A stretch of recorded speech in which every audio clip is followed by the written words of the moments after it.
जय श्री राधे कृष्णा। नमस्कार दोस्तों, Agarwal coaching centre Gangapur city के ऑनलाइन प्लेटफॉर्म पर आप सभी का हार्दिक स्वागत अभिनंदन है।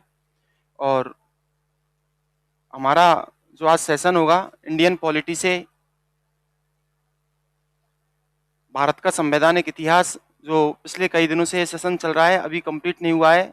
जैसे कि पूर्व सेशन में मैंने आपको बताया था, पिछले सेशन में आपको बताया था कि भारत का संवैधानिक इतिहास 1773 ईस्वी के रेगुलेटिंग एक्ट से प्रारंभ होकर 1947 ईस्वी की स्वतंत्र माउंटबेटन योजना एवं स्वतंत्रता प्राप्ति तक ये सेशन चलता है। तो संवैधानिक इतिहास की हमको चर्चा करनी है, भारत का संवैधानिक विकास, भारत का संवैधानिक इतिहास।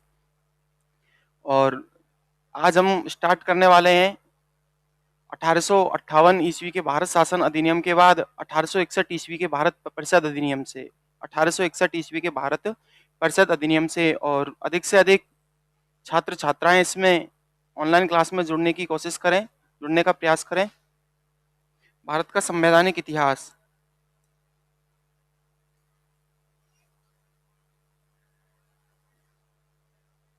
संवैधानिक इतिहास।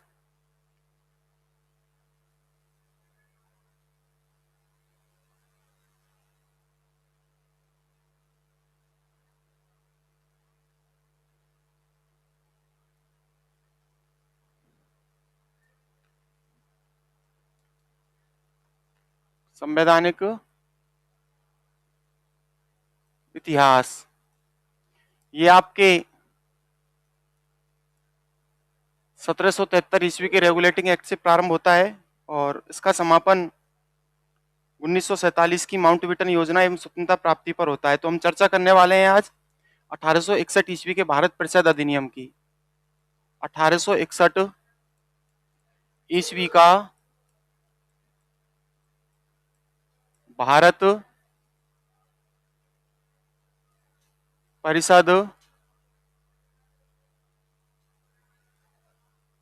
अधिनियम की चर्चा का जो विषय है भारत का संवैधानिक इतिहास है।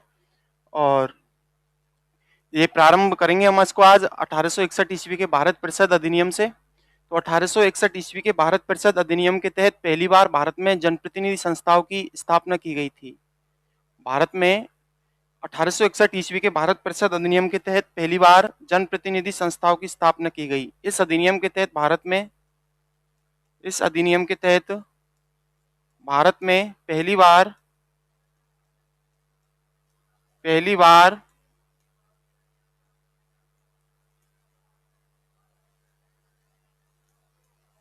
जनप्रतिनिधि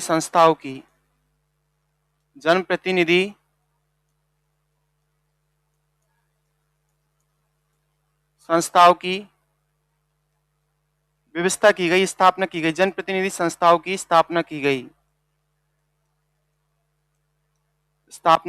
गई। भारत में पहली बार जनप्रतिनिधि संस्थाओं की स्थापना 1861 ईस्वी के भारत परिषद अधिनियम के तहत की जाती है। इस अधिनियम के तहत 1861 ईस्वी के भारत परिषद अधिनियम के तहत गवर्नर जनरल की कार्यकारी परिषद को कानून बनाने की शक्ति प्रदान की गई थी। एग्जीक्यूटिव ऑफ गवर्नर जनरल, जो गवर्नर जनरल की कार्यकारी परिषद थी, उसको कानून बनाने की शक्ति प्रदान की जाती है, विधि बनाने की शक्ति प्रदान की गई। इस अधिनियम के तहत गवर्नर जनरल की कार्यकारी परिषद को गवर्नर जनरल की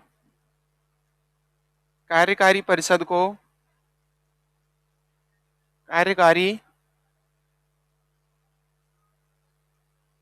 को कानून बनाने की शक्ति प्रदान की गई। अगला क्वेश्चन है यहां से,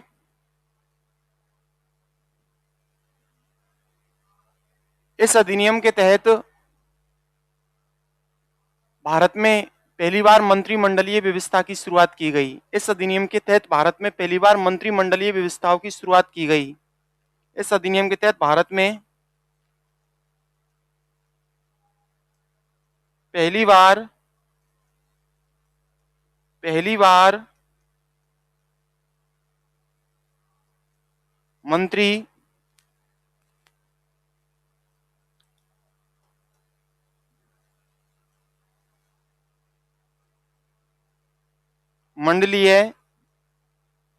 मंत्रिमंडलीय व्यवस्था की शुरुआत की गई। मंत्रिमंडलीय व्यवस्था की शुरुआत इसी अधिनियम के तहत की जाती है। अधिनियम की अगली विशेषता है, इस अधिनियम के तहत भारत के वायसराय एंड गवर्नर जनरल को, इस अधिनियम के तहत भारत के वायसराय एंड गवर्नर जनरल जो लॉर्ड कैनिंग थे इस समय, उन्होंने भारत में विभागीय प्रणाली की शुरुआत की। इस अधिनियम के तहत भारत के viceroy and governor general Lord Canning ने भारत में विभागीय प्रणाली की शुरुआत की। Viceroy and governor general, viceroy and governor general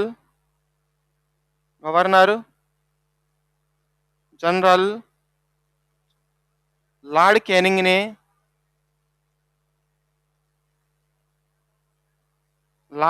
ने विभागीय प्रणाली की शुरुआत की। विभागीय प्रणाली की शुरुआत की। विभागीय प्रणाली की शुरुआत की।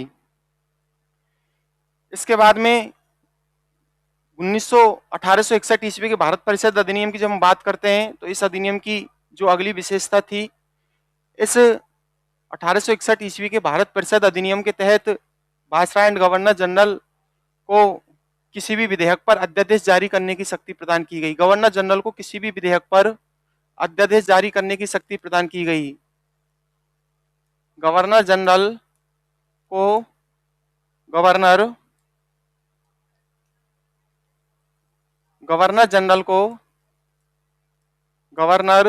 जनरल को किसी भी विधेयक पर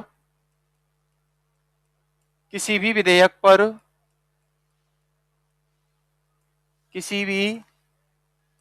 विधेयक पर अध्यादेश जारी करने की शक्ति प्रदान की गई। अध्यादेश जारी करने की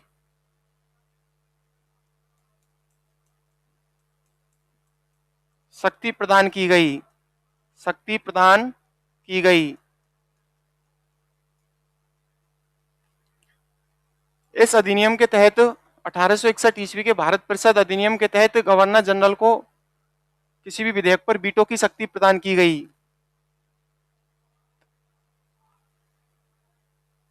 किसी भी विधेयक पर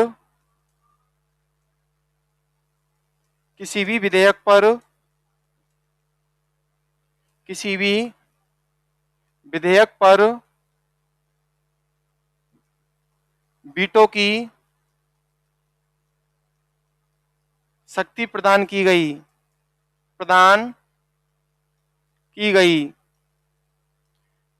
अगला क्वेश्चन है, इस अधिनियम के तहत भारत में 3 उच्च न्यायालयों की स्थापना का प्रावधान किया गया और इसी अधिनियम के तहत भारत में 3 उच्च न्यायालय बंबई, मद्रास, कोलकाता में स्थापित किए गए थे। इस अधिनियम के तहत भारत में 3 उच्च न्यायालयों की स्थापना का प्रावधान किया गया। इस अधिनियम के तहत भारत में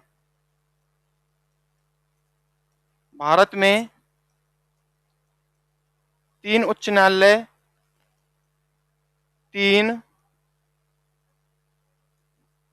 उच्च न्यायालयों की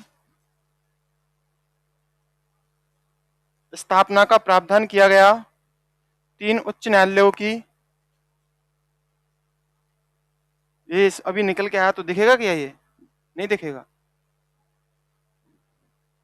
भारत में 3 उच्च न्यायालयों की स्थापना का प्रावधान किया गया, स्थापना की गई। भारत में 3 उच्च न्यायालयों की स्थापना की गई। ये तीन उच्च न्यायालय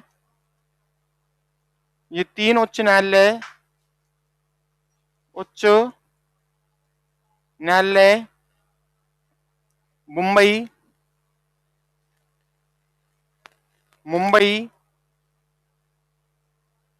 मद्रास, वे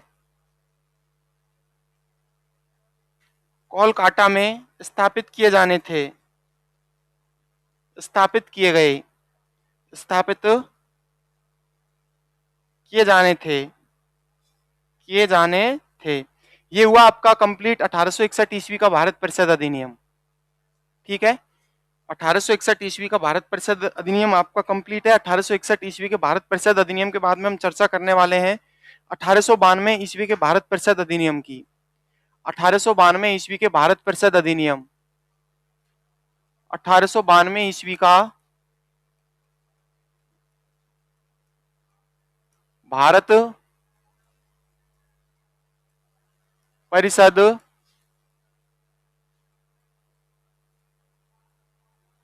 अधिनियम।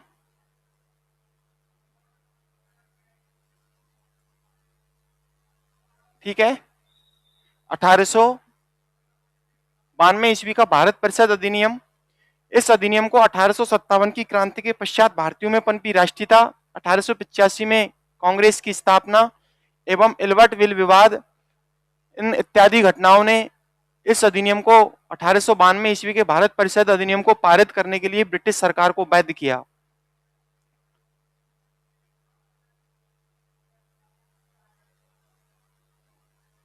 इस अधिनियम को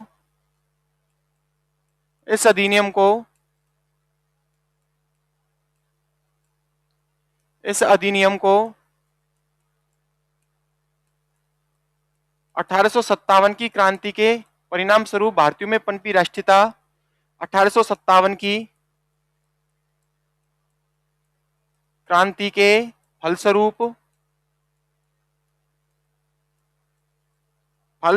भारतीयों में पनपी राष्ट्रीयता,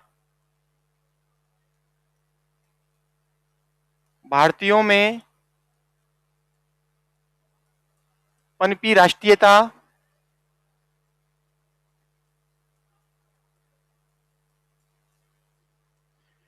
1857 की क्रांति के फलस्वरूप भारतीयों में पनपी राष्ट्रीयता, 1885 में कांग्रेस की स्थापना, 1885 ईस्वी में कांग्रेस की स्थापना, कांग्रेस की स्थापना एवं एल्बर्ट विल विवाद एवं एल्बर्ट विल विवाद एल्बर्ट विल विवाद। और मैं आपको बता देता हूं एल्बर्ट विल विवाद ये घटना थी 1883 की। इस अधिनियम को 1857 की क्रांति के फलस्वरूप भारतीयों में पनपी राष्ट्रीयता, 1885 में कांग्रेस की स्थापना एवं एल्बर्ट विल विवाद 1883 इत्यादि घटनाओं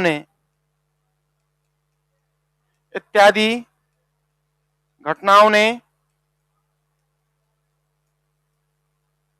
इस अधिनियम को पारित करने के लिए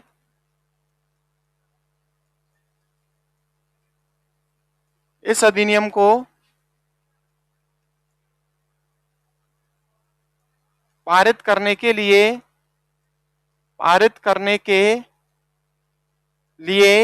ब्रिटिश सरकार को बाध्य किया। ब्रिटिश सरकार को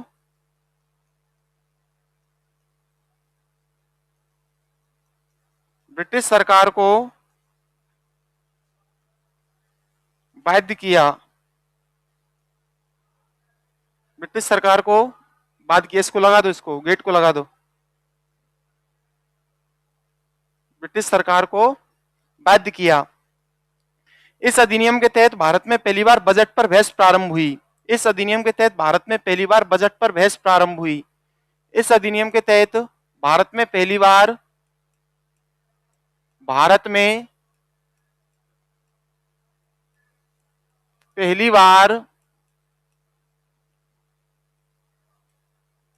बजट पर बहस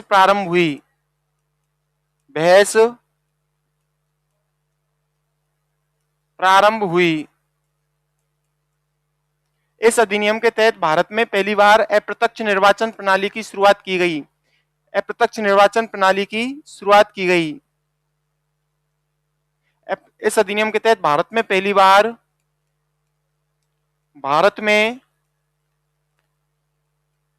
बार अप्रत्यक्ष निर्वाचन प्रणाली अप्रत्यक्ष निर्वाचन प्रणाली अप्रत्यक्ष निर्वाचन प्रणाली की शुरुआत हुई। निर्वाचन प्रणाली की शुरुआत हुई। इस अधिनियम को संसदीय व्यवस्था का प्रारंभ कहा जाता है। इस अधिनियम को संसदीय व्यवस्था का प्रारंभ कहा जाता है। इस अधिनियम को अतः इस अधिनियम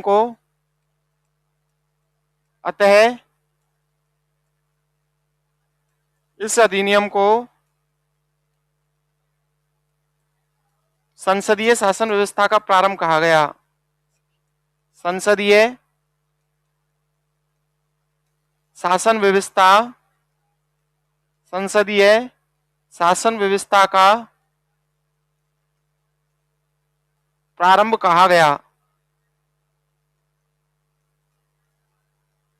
कहा जाता है। संसदीय व्यवस्था का प्रारंभ कहा गया, जाता की जगह कहा गया, अच्छा लगेगा, कहा गया।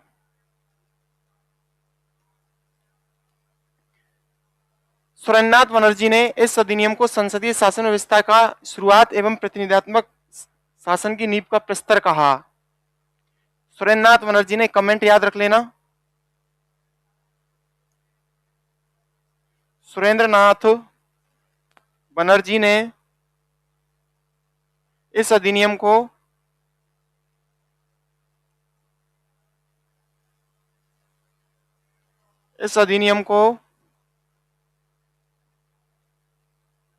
संसदीय शासन व्यवस्था की शुरुआत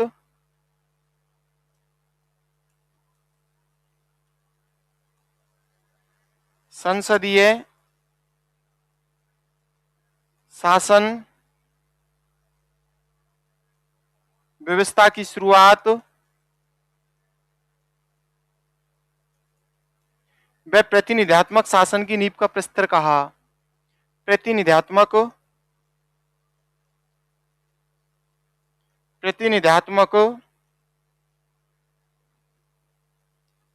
शासन की नींव का प्रस्तर कहा।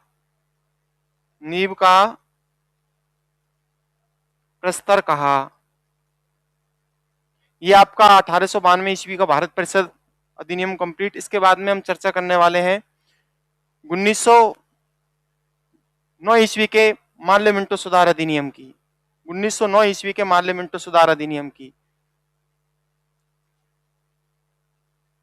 1909 ईस्वी का भारत परिषद अधिनियम, भारत परिषद अधिनियम, भारत परिषद अधिनियम या मार्ले मिंटो सुधार अधिनियम, मार्ले मिंटो सुधार अधिनियम,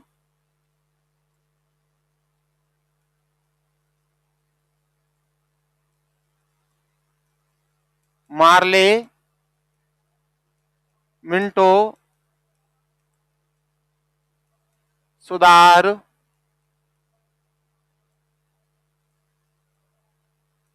अधिनियम, ये थोड़ा सा आप देख लेना।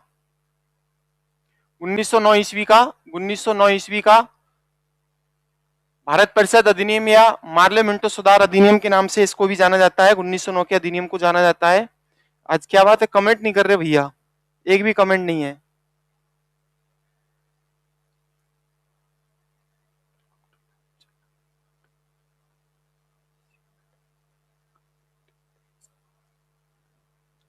तो स्टार्ट करते हैं 1909 ईस्वी के भारत परिषद अधिनियम को। 6 नवंबर 1909 को जॉन मार्ले को भारत सचिव तथा लॉर्ड मिंटो को भारत का वायसराय नियुक्त किया गया था। 6 नवंबर 1906 को जॉन मार्ले को भारत सचिव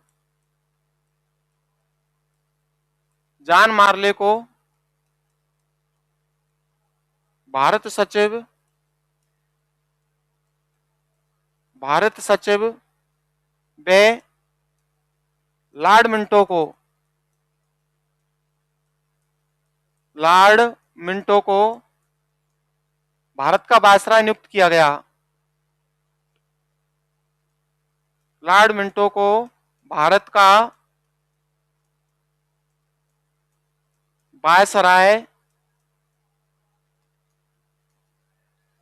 का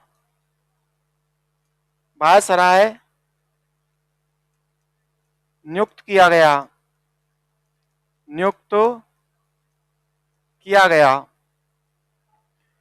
और यह अधिनियम इन दोनों के प्रयासों से तैयार हुआ।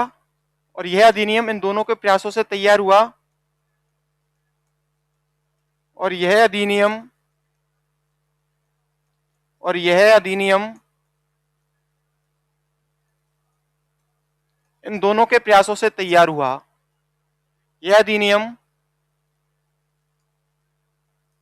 इन दोनों के प्रयासों से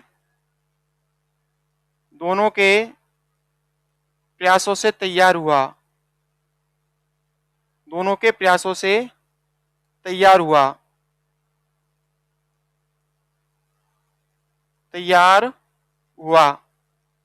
अतः इसे मार्ले मिंटो सुधार अधिनियम भी कहा गया।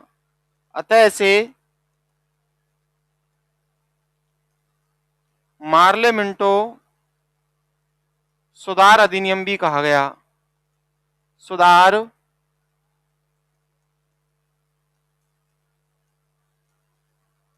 अधिनियम भी कहा गया। अगला क्वेश्चन है 25 मई 1909 को 25 मई 1909 को जॉन मार्ले द्वारा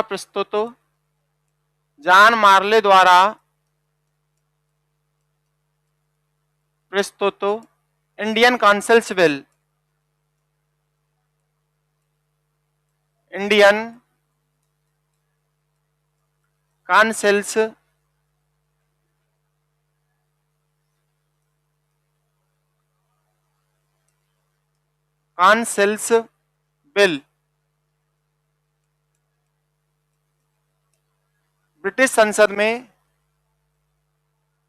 ब्रिटिश संसद से पारित हो गया।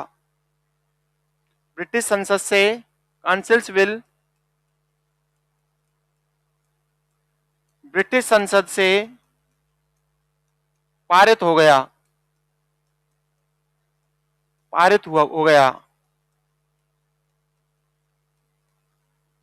और 15 नवंबर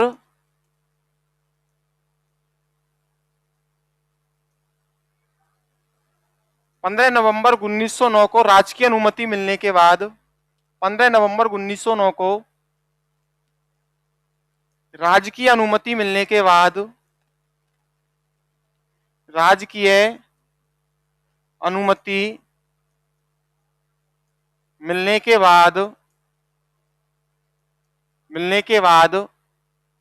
लागू हुआ। देख लेना। इस अधिनियम का मुख्य उद्देश्य भारत में उदारवादी नेताओं को खुश करना व राष्ट्रवाद के उगते पौधे को नष्ट करना था। इस अधिनियम का मुख्य उद्देश्य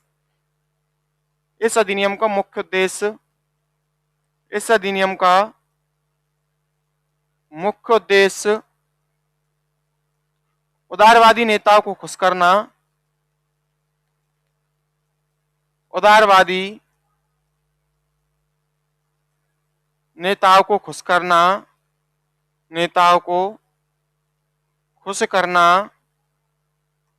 व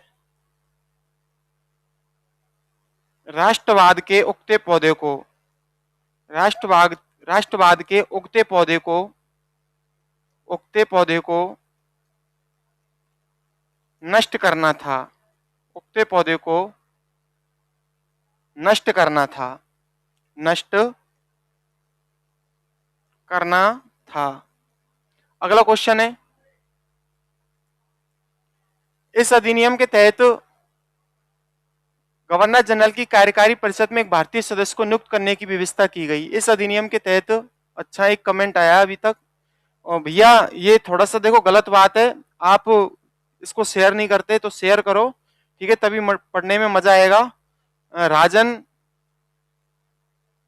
good sir, keep it on good, वेल्स यू, ठीक है भैया, थैंक्स भैया, धन्यवाद राजन जी, धन्यवाद। थोड़ा इसको शेयर करो आप, है ना, शेयर करो। तो बात चल रही थी 1909 के पार्लियामेंट सुधार अधिनियम या भारत परिषद अधिनियम की बात चल रही थी, 1909 ईस्वी के भारत परिषद अधिनियम की। इस अधिनियम के तहत गवर्नर जनरल की कार्यकारी परिषद में एक भारतीय सदस्य को नियुक्त करने की व्यवस्था की गई। गवर्नर जनरल की कार्यकारी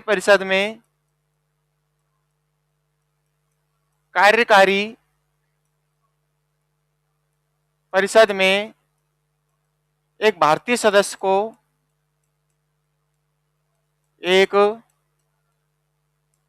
सदस्य को नियुक्त करने की व्यवस्था की गई। भारतीय सदस्य को नियुक्त करने की व्यवस्था की गई।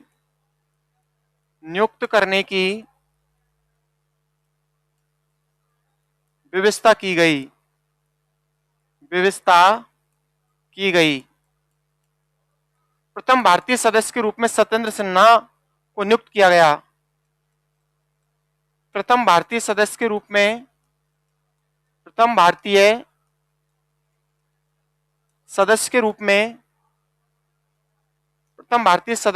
में सत्येंद्र सिन्हा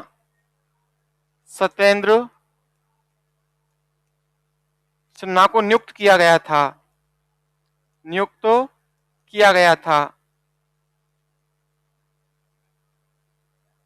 अगला क्वेश्चन है, इस मोस्ट क्वेश्चन है, बहुत ज्यादा एग्जाम में कई बार पूछा गया है, एसएससी सेकंड ग्रेड टीचर और अपने आरआरबी में। क्वेश्चन क्या है, 1909 ईस्वी का जो भारत परिषद अधिनियम है, 1909 ईस्वी का जो पार्लियामेंट सुधार अधिनियम है, इस अधिनियम के तहत मुस्लिमों को पहली बार पृथक सांप्रदायिक निर्वाचन की व्यवस्था की गई।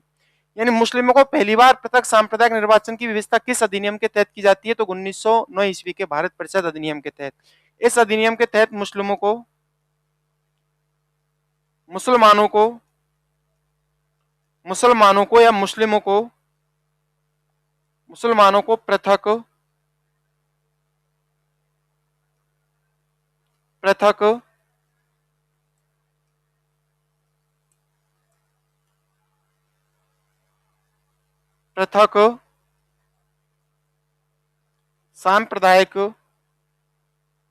पृथक सांप्रदायिक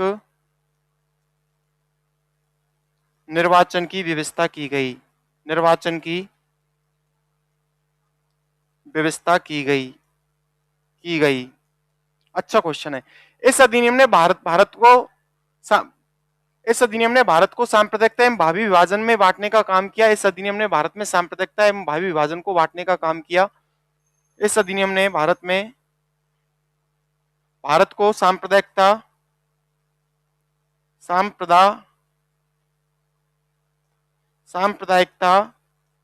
व भावी विभाजन में बांट दिया। भावी विभाजन में बांट दिया। इस अधिनियम ने भारत को सांप्रदायिकता एवं भावी विभाजन में बांट दिया, और इसी विभाजन के चलते 1909 के भारत परिषद अधिनियम या पार्लियामेंट सुधार अधिनियम के तहत ही आगे चल के 15 अगस्त 1947 को भारत का विभाजन दो राष्ट्रों में हो जाता है, भारत और पाकिस्तान। वो भारत का जो विभाजन हुआ 1947 में, वो इसी अधिनियम की देन थी। ठीक है।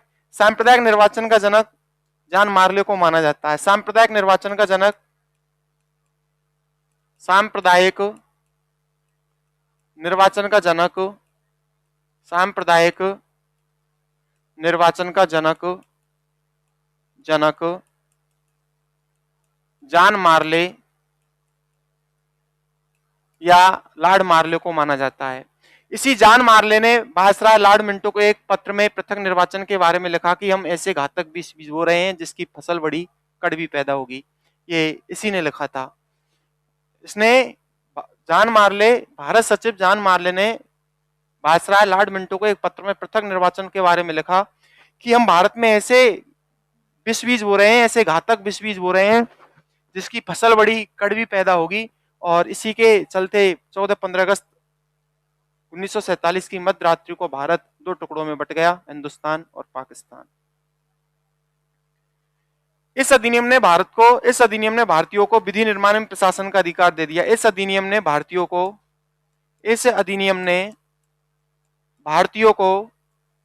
विधि निर्माण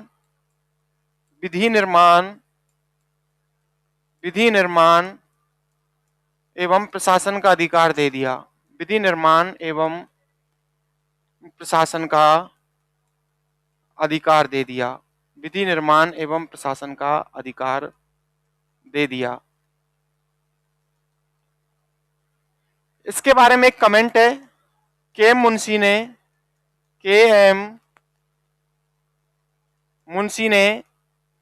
मुंशी ने कहा कि उन्होंने उभरते हुए प्रजातंत्र को मार डाला। के एम मुंशी ने इस अधिनियम के बारे में कहा कि अंग्रेजों ने उभरते हुए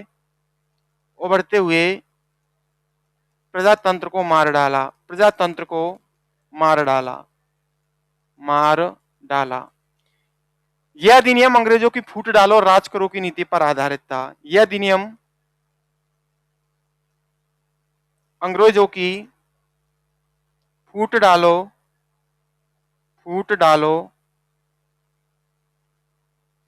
और राज करो की नीति पर आधारित